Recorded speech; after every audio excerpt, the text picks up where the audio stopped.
dia, bom dia, bom dia! Seja bem-vindo mais uma vez ao nosso programa atual, que está sempre com as portas da casa e do coração abertas com muita boa vontade para recebê-lo da melhor forma possível, viu? Sempre com pensamento elevado, sempre positivo, para trazer também notícias boas. E a gente já começa o programa com essa notícia boa para você, friburguense e também para toda a região. Nós vamos conversar com o Dr. Henrique Oliva. Ele é cirurgião oncológico e vai falar do Instituto Cerasus. Vai explicar para a gente agora essa notícia boa. Seja bem-vindo, doutor. Que bom tê-lo aqui e com coisas boas para falar para a gente. Obrigado pela oportunidade de estar divulgando aqui também o nosso projeto, que a gente tem a ideia que seja um projeto muito bom aí para a cidade, que possa ajudar muito as nossas pacientes daqui da região. Bom, o que é o Instituto Cerasus? O conceito de criação do nosso instituto foi baseado na dificuldade que as pacientes, principalmente as pacientes com câncer de mama, têm de acesso ao tratamento pela rede pública de saúde. A gente tem até leis estabelecidas onde entre o diagnóstico e o início do tratamento deve haver um intervalo curto de tempo. Essa lei rege 60 dias, mas na realidade não é isso que a gente vê. A gente vê pacientes aí com um longo tempo de espera para começar o seu tratamento, às vezes uma dificuldade grande até em fazer o diagnóstico da doença. E a gente sabe que quanto mais cedo, quanto mais rápido a gente diagnostica, quanto mais cedo é o tratamento, a gente tem tratamentos mais simples, mais baratos e com resultados a longo prazo bem melhores, ou seja, melhores taxas de cura da doença. Sim. Hoje as pacientes ficam aí em torno de um ano quase entre uma mamografia suspeita e a realização da sua cirurgia. E o objetivo de criação do Instituto Cerasus é oferecer para essas pacientes toda a estrutura de diagnóstico, todos os exames pré-operatórios que elas vão precisar e a cirurgia do câncer de mama de forma gratuita, dentro de um tempo hábil, de forma rápida, eficiente, dentro de todos os preceitos de qualidade oncológica que a gente tem para esse tratamento. A gente tem a questão aí do Outubro Rosa, que a gente só comenta sobre esse assunto, né? A mídia, de uma forma geral, fala muito sobre o câncer de mama, somente em outubro, mas as pessoas que têm, elas têm pressa, né? E às vezes é assim, uma campanha muitíssimo importante, mas é um assunto que deve ser falado durante o ano inteiro. E a nossa cidade também tem muitas incidências, né? Tem muitos casos de câncer de mama. A incidência da doença é muito alta. Por estimativas do INCA, né, da epidemiologia do INCA, a gente tem no Brasil um risco estimado de desenvolvimento de câncer de mama em torno de 11% a 12% na população em geral. Isso dá quase uma a cada 8 mulheres terão câncer de mama ao longo da vida. É uma estatística alta. É uma estatística bastante alta. Uma outra estatística do INCA mostra que nas cidades do interior do estado, aqui do Rio de Janeiro, a gente tem aí uma média de 80 a 90 casos a cada 100 mil habitantes. Então a gente está falando algo próximo de 200 casos por ano aqui só na nossa cidade. E se for resolvido como prevenção e também precocemente, tem cura, né, doutor? Com certeza. A gente ouve muito mito ao redor da doença. Em geral, as pessoas, quando ouvem a palavra câncer, né, elas acham que é uma doença que não tem cura. Isso não é verdade. Hoje, para se ter ideia, as pacientes que a gente consegue fazer o diagnóstico numa fase inicial, ou seja, tumores ainda pequenos na mama, que ainda não se espalharam, que ainda não comprometeram outros órgãos, a gente tem taxas de cura muito próximas de 100%. Hoje roda ao redor de 95% a 98% de taxa de cura.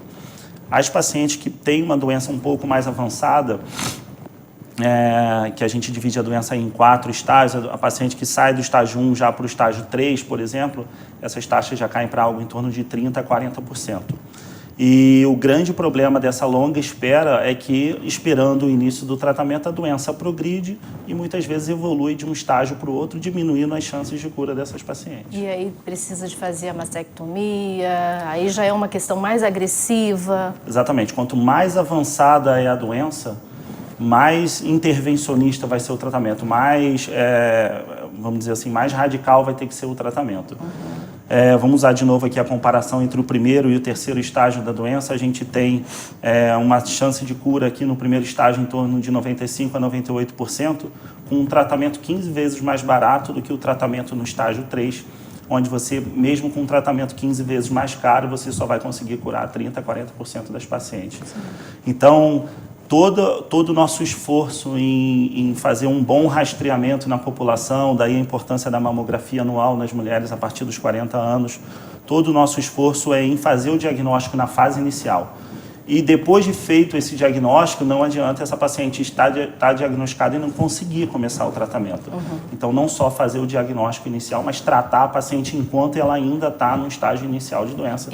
Para a gente aumentar a chance de sucesso dessas pacientes. E aí é que entra o Instituto Ceras. Exatamente. A nossa ideia é justamente atuar nesse problema que as pacientes encontram hoje, nessa dificuldade que as pacientes encontram hoje, para dar oportunidade que, assim, no mundo ideal é que todas as pacientes possam ser diagnosticadas na fase inicial e tratadas. Uhum. Trabalhos mostraram ao longo do tempo que a estratégia de se fazer mamografia na população diminuiu a mortalidade por câncer de mama algo em torno de 30% na população.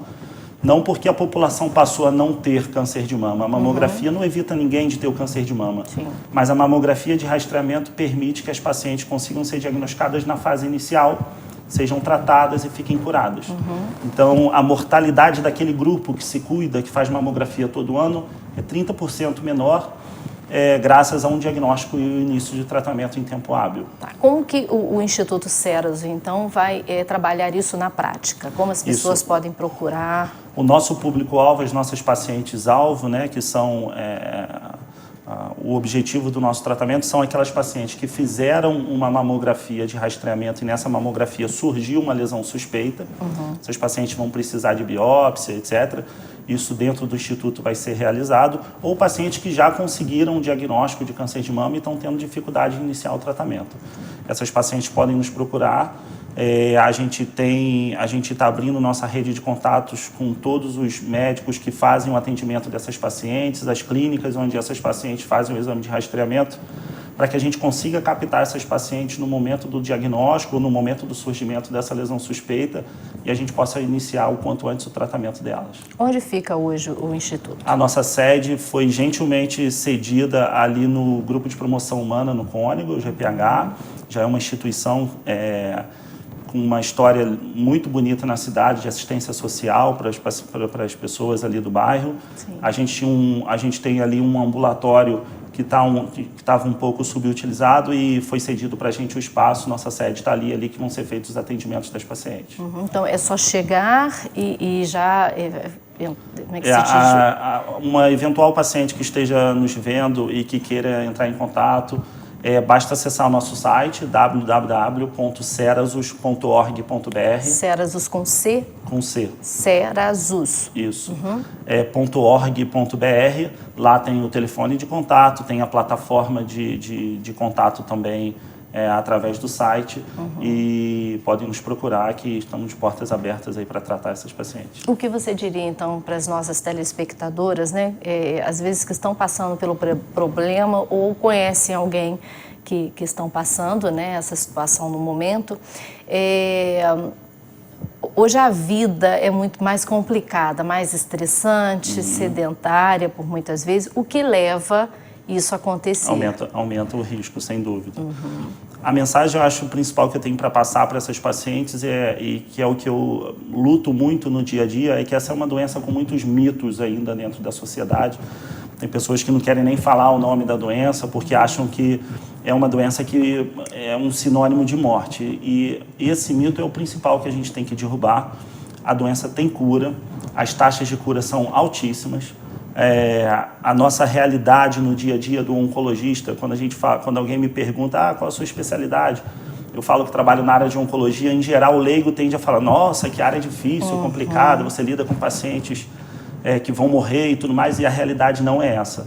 Quando a gente consegue fazer o diagnóstico dos pacientes, faz um tratamento adequado, 90%, 95% dos nossos pacientes são histórias de sucesso. Olha, que legal. E a maior alegria que a gente tem, talvez seja não a especialidade mais difícil, mas a mais gratificante dentro da medicina, porque a gente consegue pegar desafio, pacientes, né? que quando tem esse diagnóstico se sentem que perderam a vida e, na verdade, essa não é a realidade. Então, procurar informações técnicas, procurar profissionais que possam dar boas orientações, evitar informações de pessoas que não têm informação técnica adequada para passar, porque a gente tem muito mito na sociedade, isso atrapalha muito psicologicamente essas pacientes. É importante só lembrar também, a gente falou em off, mas o hospital, por exemplo, da Unimed já está colaborando com possíveis cirurgias. A internação dessas pacientes, o tratamento dessas pacientes cirúrgico vai ser feito dentro da rede privada da cidade, sim, através de convênio entre esses hospitais privados e o Instituto. Sim, sim, isso é muito importante, né? Todo mundo fazendo a sua parte, buscando esse voluntariado, médicos também, exatamente, né? Se voluntariando. Temos uma equipe de colaboradores técnicos, vários médicos atuando, clínicas, laboratórios que estão dando todo o suporte para a gente e abraçaram a causa para que a gente possa realmente fazer a diferença na vida dessas pacientes. Tá vendo? Falei para você de casa, é ou não é uma ótima notícia? Muito obrigada, doutor Henrique, parabéns pela iniciativa, né? E aqui a nossa emissora está de portas abertas para que vocês possam divulgar isso o quanto for necessário. Queria agradecer mais uma vez o espaço. Para a gente é muito importante fazer essa divulgação para a população, pedir que todos acessem nosso site, conheçam o nosso trabalho.